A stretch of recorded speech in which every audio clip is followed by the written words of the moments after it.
kok belum hamil sih, nggak bisa hamil ya, nggak bisa punya anak ya, mandul ya. Mereka nggak ngasih aku makan, mereka nggak bantuin aku kerja gitu kan. Kok bisa sih dia menjawabnya seperti itu gitu ke aku. Cuma ya itulah, jadi terharu.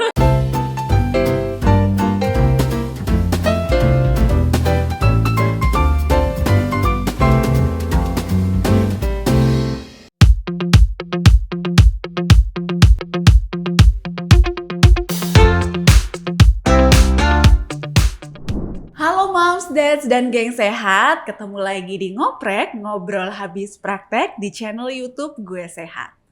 Nah, geng sehat, baik yang sudah jadi orang tua ataupun masih single, dulu pernah nggak berangan-angan nanti aku mau punya anak berapa ya? Atau mungkin mau memilih untuk child free misalnya? Tapi yang pasti memiliki buah hati itu adalah salah satu misteri dalam hidup yang mungkin sudah ditentukan ya oleh Yang Maha Kuasa. Tapi bukan berarti kita tidak bisa berusaha atau merencanakan hal tersebut. Nah, kali ini kita kedatangan seorang tamu, ibu muda yang sangat cantik, kini sibuk menjalani aktivitas bersama suami dan juga seorang anak perempuannya yang lucu sekali. Dan katanya sekarang sedang bersiap untuk menambah momongan. Nah, kita sambut ya, ada Asmiranda. Halo. Halo. Apa kabar Asmiranda? Puji Tuhan baik. Baik ya. Chloe gimana? Sehat? Chloe sehat, papanya Chloe juga sehat. Oke, jadi keluarga semua sehat. Semua Chloe ada sehat. di luar ya, tadi Ada di ikut luar. datang ya. Kemanapun mamanya pergi, Chloe-nya ikut. Sekarang kita masuk ke pertanyaan tentang parenting. Kalau dilihat dari sosial medianya, sekarang itu kan sepertinya Asmiranda sedang menikmati sekali peran menjadi seorang ibu, gitu ya. Chloe kan sekarang usianya sudah menuju 3 tahun ya. Nah, boleh sharing nggak kalau versi Asmiranda, apa sih keseruannya mengasuh seorang anak selama 3 tahun ini? Kalau ditanya apa serunya ngasuh Chloe itu nggak bisa kalau kita ngobrol cuma 1 jam kayaknya ya. Karena super seru banget gitu. Kalau menurut aku pribadi sih Chloe itu anak yang baik banget ya. Jadi maksudnya aku mengasuh Chloe juga enggak yang kerepotan banget, enggak.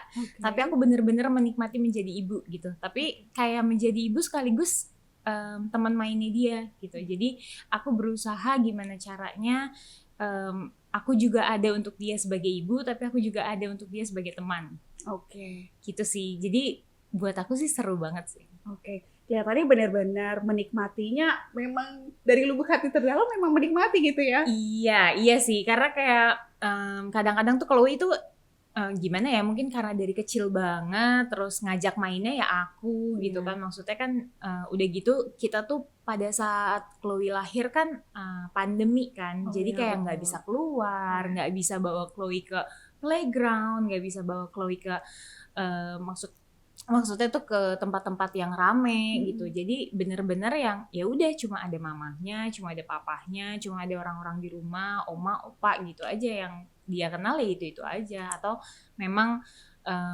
kebetulan aku tinggal di perkomplekan gitu kan, ya udah mungkin sama teman-teman yang ada di komplek aja gitu.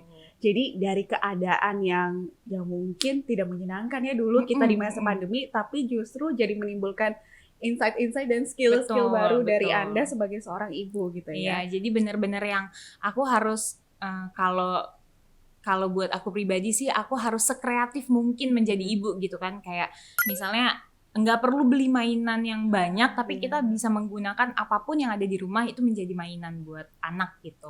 Dan melatih benar-benar sensorinya, motoriknya gitu kan. Jadi benar-benar yang ya aku belajar banyak sih gitu. Untuk menjadi ibu kan masih terus belajar dan belajar ya.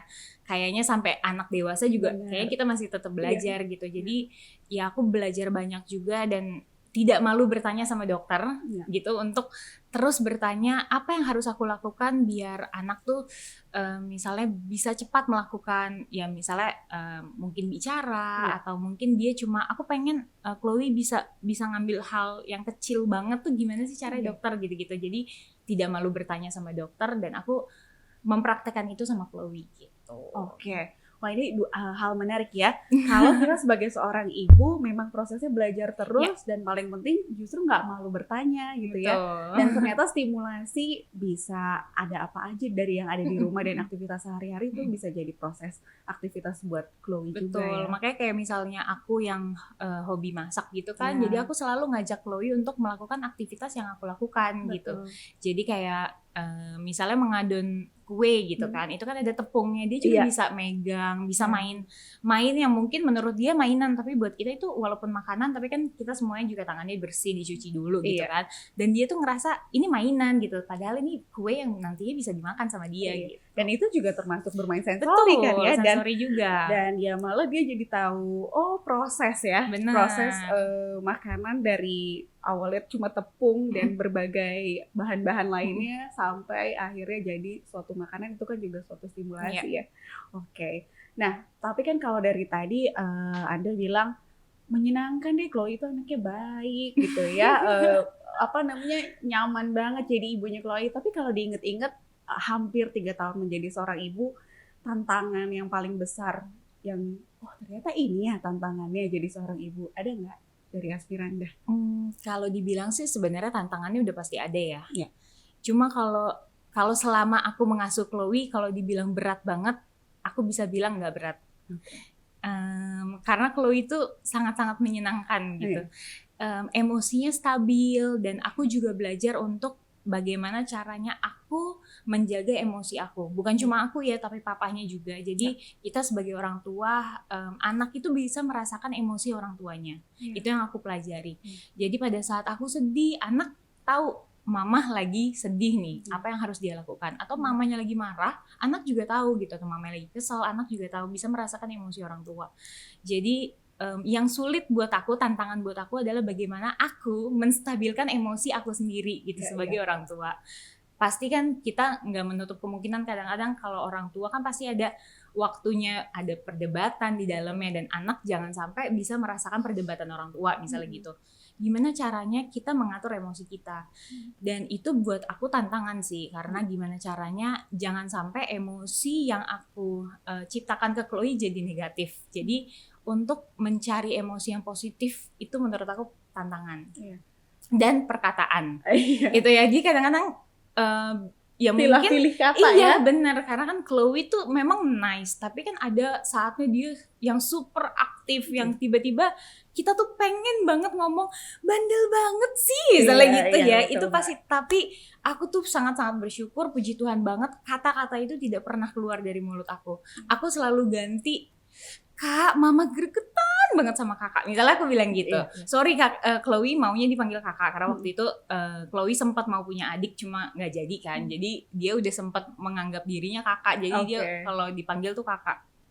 Aku bilang gitu, kakak mama gregetan banget sama kakak. Mama gigit ya. Jadi dia tahu kalau misalnya aku udah bilang mama gigit ya, dia bilang nggak mau. Padahal aku gigitnya juga nggak beneran sih, gigit gemes gitu kan. Tapi dia tahu nih, oh mama udah di taraf mau marah gitu. Misalnya berarti aku udah terlalu aktif nih gitu. Tapi ya itu kata-kata itu yang aku ganti. Oke, jadi bisa dibilang tantangan terbesarnya justru bukan misalnya gitu ya, pas hamilnya, menyusui misalnya atau apa, justru diri sendiri ya. Iya, justru diri orang sendiri. Tua tuh tantangan terbesarnya adalah diri sendiri, yang mana tadi Asmiranda bilang mengelola emosi, karena itu kuncinya ya. Dari ke segala perintilan pengasuhan, kalau kitanya sudah emosinya lebih stabil, jadi akan lebih nyaman menjalaninya gitu. Karena buat aku pribadi, kalau kita ngerasa tenang, kitanya bahagia, anak juga tenang dan anak ikut bahagia. Betul. Itu sih. Dan memang PR terbesarnya itu ya di situ. Nah, mungkin kan proses sampai akhirnya Asmiranda menjadi seorang ibu gitu ya. Mungkin teman-teman Geng Sehat juga tahu prosesnya cukup panjang gitu ya. Menantikan kehamilan, kalau nggak salah selama 7 tahun ya. Iya. Selama 7 tahun, mungkin Anda bisa share nggak ke teman-teman Gue Sehat? Pastinya kan menantikan kehamilan itu mungkin banyak juga teman-teman Moms Geng Sehat, dads juga yang sedang dalam proses itu. Pada waktu itu boleh share gak apa sih usaha yang sudah dilakukan bersama pasangan untuk mencoba untuk bisa hamil? Sebenarnya sih pada saat kita memutuskan untuk menikah ya, tujuannya kan sebenarnya bukan semata-mata hanya untuk memiliki anak. Memang untuk menjadi partner hidup, teman hidup gitu. Dan pada saat pasti proses pernikahan itu, terus kita sih ngejalaninnya ya udah pacaran aja dulu gitu kan, 1 tahun, 2 tahun, 3 tahun, loh kok nih kebablasan nih pacarannya misalnya gitu ya, kok belum punya anak nih udah 3 tahun.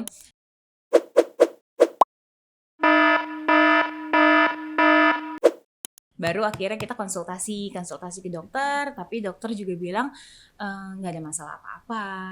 Terus mungkin ya harus usaha maksudnya dalam berhubungan segala macam. Kemudian pada saat udah tahun ke-6 di situ sih udah mulai kerinduannya udah makin besar ya untuk memiliki buah hati. Jadi pada saat di tahun ke-6 pernikahan kita ngerasa kayaknya kita harus konsultasi lagi deh gitu. Kita memutuskan konsultasi dan apa ada masalah dari kita? Sama jawabannya, emang gak ada masalah apa-apa gitu. Maksudnya gak ada masalah yang serius. Dan mungkin dokternya sampai bilang ini sih alami aja juga sebenarnya bisa. Kita kasih aja mungkin harus makan buahnya kayak gimana, kemudian gak boleh makan apa, mungkin hidup sehat lah, lebih hidup sehat, kemudian merubah gaya hidup. Ya, merubah gaya hidup. Kemudian mungkin tinggal dikasih vitamin segala macam. Terus aku tanya lagi, dokter kalau misalnya aku mau langsung IVF gimana? Nah itu kan bayi tabung ya, IVF itu bayi tabung. Kemudian dokter bilang ya lebih bagus gitu, karena kalau melakukan IVF itu kan bukan dibilang lebih cepat ya, tapi change-nya tuh lebih banyak gitu, lebih besar. Ada kesempatan ya, kesempatannya itu lebih besar. Terus akhirnya kita memutuskan ya udah deh dokter IVF aja gitu. Kenapa enggak dicoba gitu. Namanya berusaha ya Mbak. Betul, namanya juga berusaha. Bukannya berarti aku nggak mau yang alami ya, bukan gitu. Cuma kan aku mikirnya aku saat itu, pada saat aku konsultasi aku sudah 30 tahun saat itu. Terus aku juga mikir semakin bertambah usia telur wanita juga akan semakin berkurang gitu. Nah di situ aku belajarnya oh ya kayaknya aku nggak usah nunggu lagi gitu. Gimana kalau kita coba dengan langsung IVF aja gitu. Jadi atas pertimbangan tersebut akhirnya memilih usahanya kita ikutlah program IVF itu atau bayi tabung. Nah walaupun kalau tadi dari ceritanya Anda kan memang awalnya memilih untuk kita santai aja, kita pacaran dulu aja di awal pernikahan gitu ya. Baru akhirnya di tahun ke-6 mulai merasa kok mana ya, mulai ada keinginan yang makin memuncah mungkin ya. Nah, tapi pada saat along the way selama 7 tahun itu, apakah ada perasaan-perasaan, emosi-emosi nggak nyaman terkait kok belum hamil-hamil ya, dan mungkin apakah ada komentar juga dari sekitar yang berkata yang kurang nyaman gitu ya pada Anda dan pasangan, dan pada waktu itu gimana sih tips untuk mengatasinya gitu? Pada saat itu sih kalau aku sama suami sih lebih ini ya, kalau keluarga aja nggak mengganggu, kenapa kita harus terganggu sama orang yang bukan keluarga kita gitu. Jadi kita mikirnya kayak mama papa aku atau mama papa dari suami nggak pernah membahas masalah kok belum punya anak sih gitu, nggak pernah. Sekalipun mereka tuh nggak pernah tanya soal itu sama kita. Jadi kita juga nggak merasa wah kita harus cepat-cepat punya anak nih, nggak merasa seperti itu gitu. Dan kita tuh santai banget, kita percaya banget waktunya Tuhan gitu. Jadi kalau Tuhan mau kasih kita berkat keturunan pasti sesuai sama waktunya gitu. Pada saat aku dan suami udah siap gitu. Jadi aku tuh selalu sepakat sama suami, kita berdoa kalau mau minta keturunan kita harus bilang Tuhan bikin kita berdua tuh siap punya anak gitu. Pada saat kita udah siap, di situ pasti berkatnya Tuhan tuh datang gitu. Kita percayanya itu. Ya nggak menutup kemungkinan sih, pasti ada sedikit terganggu sama perkataan-perkataan kok belum hamil sih, nggak bisa hamil ya, nggak bisa punya anak ya, mandul ya, itu udah pasti ada. Ya mungkin ada komentar dari netizen mungkin, atau dari orang-orang mungkin yang cuma lewat aja tapi sambil nanya, atau mungkin dari beberapa temen yang mungkin gak deket-deket banget gitu ya, kemudian bertanya seperti itu, kok belum punya anak sih, atau udah 2 ya anaknya, tuh tiba-tiba yang apa ya sok tahu gitu. Terus aku cuma Oh iya belum, masih mau pacaran. Aku cuma jawabnya itu aja. Karena buat aku kalau misalnya aku sakit hati karena perkataan itu malah bikin aku jadi putus asa dan berhenti untuk berusaha gitu. Jadi aku berusaha untuk selalu positive thinking gitu ya. Maksudnya pasti kan ada aja orang yang nggak senang sama kita gitu kan. Kita juga nggak bisa menyenangkan hati semua orang. Dan ya pasti sentilan-sentilan kata-kata itu pasti selalu ada sih gitu. Jadi menurut aku sih biarin aja lah orang mau bilang apa gitu kan, yang menjalani hidup ya aku, menjalani rumah tangga ya aku. Mereka nggak ngasih aku makan, mereka nggak bantuin aku kerja gitu kan. Jadi ya udah nggak apa-apa, yang jalanin juga aku. Ya istilahnya bikin batasan untuk diri sendiri aja ya. Betul. Dan mengontrol apa yang bisa kita kontrol. Betul. Oke. Nah berkaitan sama bayi tabung, dengar-dengar katanya, aku nggak tahu ya ini betul kah atau tidak, mungkin boleh dikonfirmasi, sedang mempersiapkan bayi tabung lagi untuk anak kedua gitu. Benar atau enggak, Mbak? Benar. Oke. Itu benar. Oke, benar. Sambil takut salah ya. Oke, jadi betul ya. Boleh diceritain mungkin Asmiranda, apa yang akhirnya membuat sama suami juga pastikan keputusan ini, oke, ini waktunya nih di usia Chloe yang saat ini waktunya untuk kita berusaha lagi untuk punya anak kedua, punya adik untuk Chloe. Apa sih pertimbangannya, mungkin diskusi-diskusi yang dilakukannya sama suami? Sebenarnya ini adalah proses lanjutan dari program sih. Jadi kan programnya Chloe kemarin sudah, kemudian memang masih ada beberapa embrio yang masih ada, maksudnya dari yang diambil sama-sama barengan sama Chloe gitu. Jadi aku ya udah, masa kita harus diemin gitu aja kan nggak mungkin. Jadi kita mau melanjutkan program yang kedua gitu. Tapi yang kali ini kan umur aku juga udah berbeda gitu kan, udah bukan 30 tahun lagi nih, udah bertambah lagi, jadi kualitasnya juga pasti ada berkurangnya sedikit gitu. Dan di situ memang saat ini sih sebenarnya bisa dibilang program bayi tabung yang kedua ini pengennya lebih santai, jadi bukan yang buru-buru juga. Aku lebih jalaninnya santai. Mungkin di tahun sekarang tuh kita mau prosesnya balik lagi nih, atur hidup sehat lagi, kemudian makannya, kesibukan juga dikurangin lagi kayak gitu, biar nggak terlalu capek.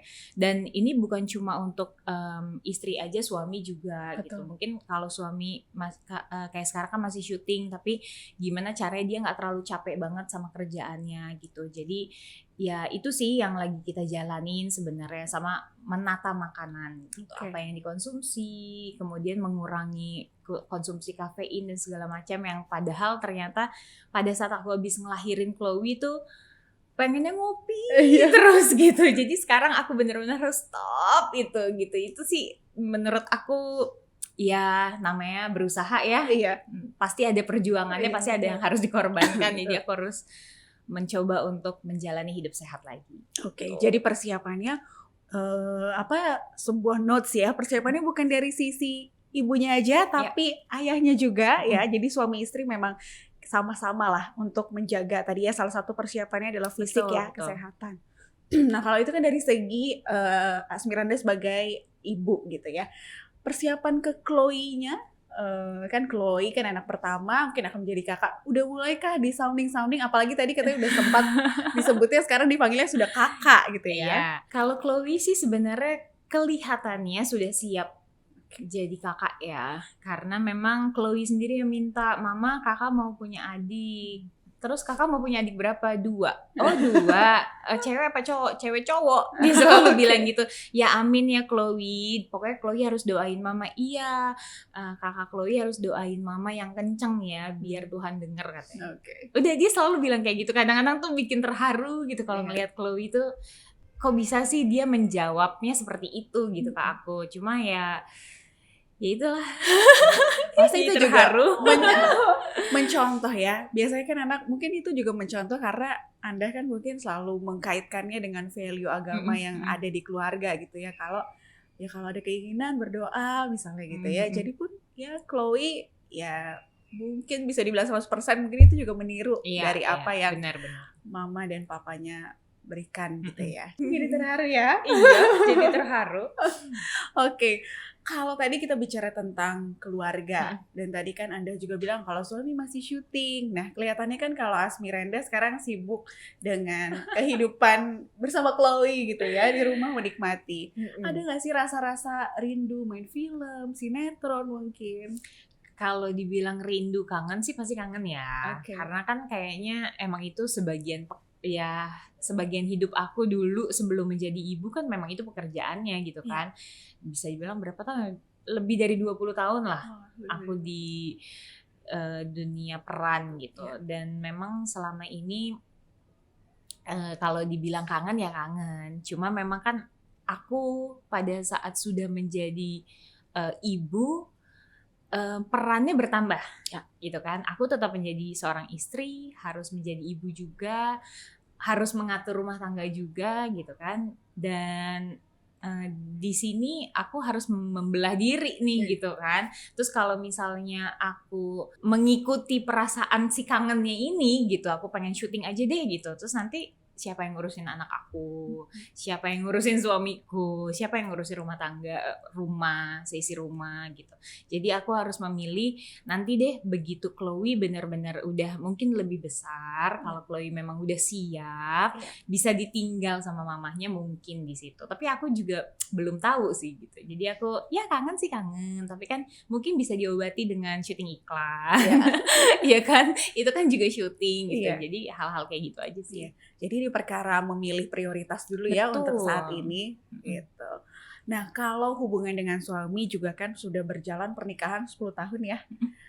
Apa itu tipsnya 10 tahun bisa langgeng, bisa harmonis gitu ya, di balik gemerlap dunia entertainment yang aku pun gak tahu seperti apa gitu ya. Ada tipsnya apa supaya dalam 10 tahun ini bisa menjalani kehidupan pernikahan seperti sekarang? Yang pertama sih komunikasi. Komunikasi, kepercayaan itu penting sih.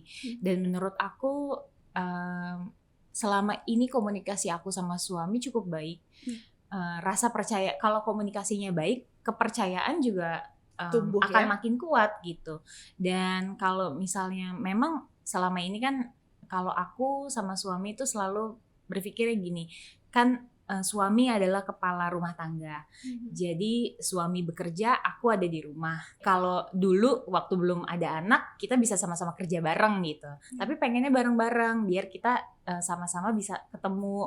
Jadi nggak ada tuh dia udah pulang duluan, tidur, terus aku baru pulang gitu kan. Itu kan nggak akan terjalin yang namanya komunikasi gitu. Jadi bisa jadi dia bangun terus dia udah pergi, aku masih tidur gitu. Nah aku bagaimana caranya kita jangan sampai ketemu di titik itu.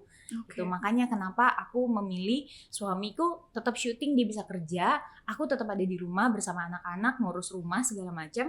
Jadi kita bisa tetap ketemu gitu. Di tempat tidur kita tetap bisa berkomunikasi. Walaupun kita cuma punya waktu komunikasinya itu cuma sejam atau setengah jam sebelum tidur, tapi itu tetap terbentuk komunikasi dan aku tetap tahu suamiku ngapain aja seharian. Bahkan gosip-gosip aja aku tahu gitu kan.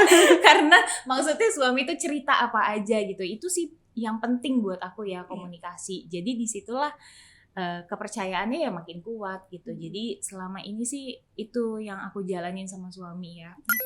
Komunikasinya itu kunci dari pernikahan kita sih. Komunikasi dan kulihat ada kompromi juga ya di dalamnya. Karena tadi kan ada pilihan suami untuk tetap syuting, Anda yang di rumah gitu ya, mengurus, jadi manajer rumah tangga lah gitu ya. Kayak gitulah kira-kira. Jadi ya itu, dan memang waktu kemarin sih sebenarnya memang ada sedikit-sedikit tawaran gimana kalau Anda syuting lagi. Ya ada ininya sih, kalau emang aku harus syuting lagi, aku pengennya kerja bareng suami aku, terus aku bisa bawa anak aku, walaupun anaknya nggak ikut syuting ya. Jadi maksudnya aku bisa tetap bawa anak tuh ada di sekitar aku yang dekat gitu. Dan tapi pasti kan itu prosesnya pasti nggak mudah untuk dijalani. Makanya aku bilang udahlah santai-santai aja dulu. Tapi dalam 10 tahun pernikahan ini biasanya untuk pasangan yang sudah 10 tahun menikah, konflik apa sih yang biasanya muncul yang bikin berantem itu?